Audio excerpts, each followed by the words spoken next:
नमस्कार. आज बनवूया दिवाळी फराळमधला एक पारंपरिक पदार्थ, ते म्हणजे गोड चिरोटे.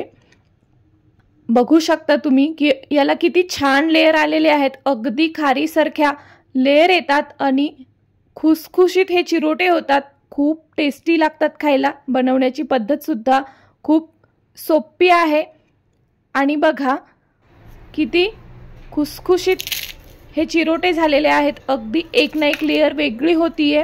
चला तर मग बघूया अगदी खारीसारखे भरपूर लेयर असणारे खुसखुशीत चिरोटे कसे बनवायचे. तर एक मोठं भांडे घेतले, त्याच्यामध्ये मी एका वाटीने मोजून 2 वाटी मैदा घेतलाय आणि मैदा चाळून घेतलेला आहे. आता या भांड्यामध्ये 2 वाटी मैदा घातला. 2 वाटी मैद्यासाठी मोठे 4 चमचे रवा घेतलेला आहे. रवा बारीक आहे आणि भाजलेला नाही. तर 4 चमचे रवा घातला, त्याच्यामध्ये चवीनुसार मीठ घातलं आणि आता याच्यात मोठे 4 चमचे तुपाचं मोहन घालायचं आहे. चांगलं कडकडीत तूप गरम करायचं आणि याच्यामध्ये घालायचं आहे. याच्यामुळे खूप छान खुसखुशीतपणा येतो चिरोट्यांना आणि हे गरम आहे, त्याच्यामुळे थोडंसं सुरुवातीला अशा प्रकारे चमच्याने मिक्स करायचं आणि नंतर हाताने हे तूप चांगलं या मैद्याला लावून घ्यायचंय. बघा अशा पद्धतीने तूप छान लावून घ्यायचं मैद्याला.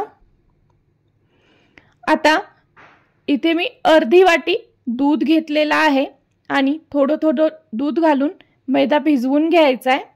खूप जास्त पातळ किंवा खूप जास्त घट्ट भिजवायचं नाही. पातळ झालं तर व्यवस्थित लेयर सुटत नाहीत, एकमेकाला लेयर चिपकतील आणि जर घट्ट झालं तर लेयर एकावर एक बसत नाहीत, अगदी खूप वेगवेगळ्या होतात त्या. त्याच्यामुळं मग मीडियम हे पीठ भिजवायचं आहे.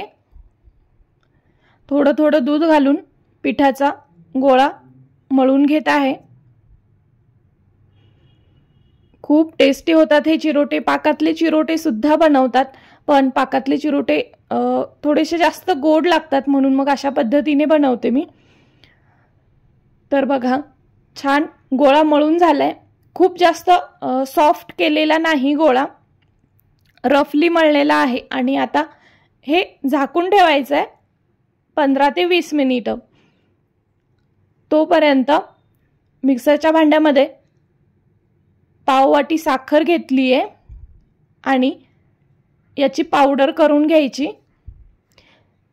गोड चिरोटे बनवतोय त्याच्यासाठी.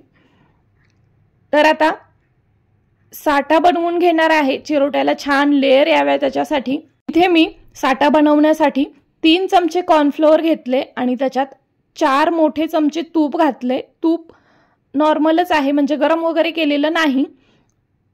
तर हे घट्ट वाटत असेल तर अजून एखादा चमचा तूप याच्यात ॲड करू शकता. तर थोडंसं घट्ट वाटत होतं म्हणून मी 1 चमचा तूप घातले पुन्हा आणि छान मिक्स करून घ्यायचं हे.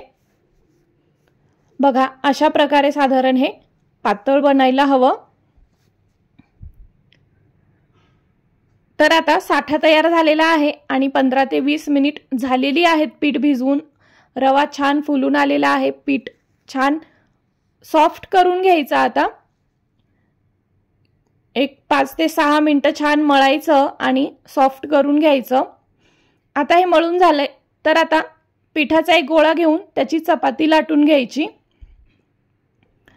तर ही चपाती लाटतेवेळी एकदम पातळ लाटायची, जाड लाटायची नाही.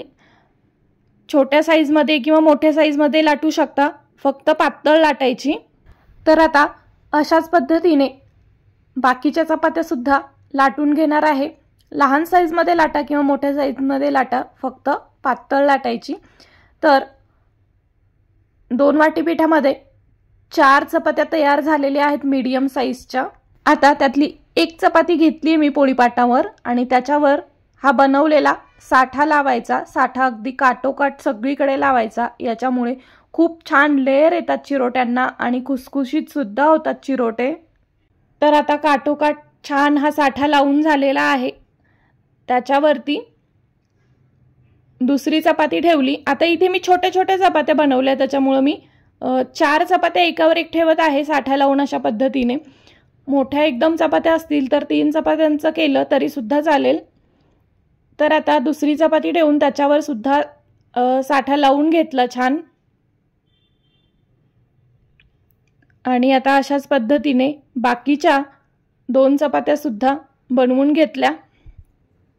आता पूर्ण छान सगळीकडे साठा लावून घ्यायचा शेवटच्या चपातीला सुद्धा वरच्या साइडने।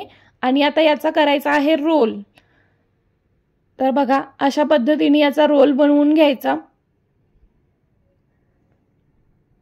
आणि आता याला कट करून घ्यायचं। कट करते वेळी जी सुरी आहे ती अशी मागे पुढे फिरवायची आणि कट करून घ्यायचं। एकदमच प्रेस करून कट करायचं नाही। बघा किती छान लेयर आलेले आहेत। एकदमच सुरी प्रेस करून जर कट केलं तर सगळ्या लेयर चिपकतात एकमेकांना। त्याच्यामुळे सुरी बघा व्हिडिओत दाखवल्याप्रमाणे मागे पुढे फिरवत हे कट करून घ्यायचं आहे। तर आता अशा पद्धतीने पूर्ण रोल कट करून झालेला आहे। आणि आता चिरोटे लाटायला घेऊ। लाटते वेळी एक पेढा घेतला आणि बघा त्याला अशा प्रकारे क्रॉस मध्ये प्रेस करायचं। हाताच्या तळव्याने क्रॉस मध्ये, एकदमच सरळ प्रेस करायचं नाही। थोडंसं क्रॉस मध्ये प्रेस केलं की छान लेयर खुलतात।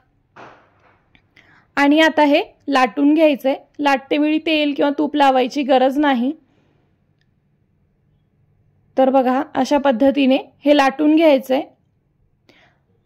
आणि तेल गरम झालं की तेलामध्ये सोडून छान तळून घ्यायचे। गॅसची फ्लेम लो टू मीडियम ठेवायची। लाटते वेळी सुद्धा खूप पातळ लाटायचे नाही किंवा खूप जाड लाटायचे नाही, मीडियम लाटायचे आणि तळून घ्यायचे। आणि बघू शकता तेलात टाकल्यानंतर किती छान याला लेयर आलेले आहेत। मस्त सुटसुटीत लेयर झालेले आहेत। रंग सुद्धा खूप छान आलेला आहे। आणि बघा अशा पद्धतीने बाकीचे चिरोटे सुद्धा तेलात टाकून तळून घेणार आहे। खूप सुंदर लेयर खुललेले आहेत बघू शकता। आणि इथे बाकीचे सगळे चिरोटे सुद्धा तळून झालेले आहेत। खूप सुंदर तयार झालेले आहेत हे चिरोटे। आता हे गोड चिरोटे बनवत आहे। जी पिठी साखर बनवली होती ती वरतून टाकायची याच्यावर। पाकातले चिरोटे खूप जास्त गोड लागतात म्हणून अशा पद्धतीने बनवते मी। गोड चिरोटे नको असतील तर खारे चिरोटे सुद्धा बनवू शकता। खूप टेस्टी लागतात हे चिरोटे। अशा पद्धतीने इथे गोड चिरोटे तयार झालेले आहेत। खूप सुंदर खुसखुशीत होतात आणि खूप छान लेयर सुद्धा आलेले आहेत। अगदी संपेपर्यंत जशास तसे खुसखुशीत राहतात हे चिरोटे। तर या पद्धतीने तुम्ही सुद्धा या दिवाळीला हे भरपूर लेयर असलेले खुसखुशीत चिरोटे एकदा नक्की बनवून बघा। व्हिडिओ आवडला तर व्हिडिओला लाईक करा आणि अशाच छान छान फराळाच्या रेसिपीजसाठी चॅनलला सबस्क्राइब नक्की करा।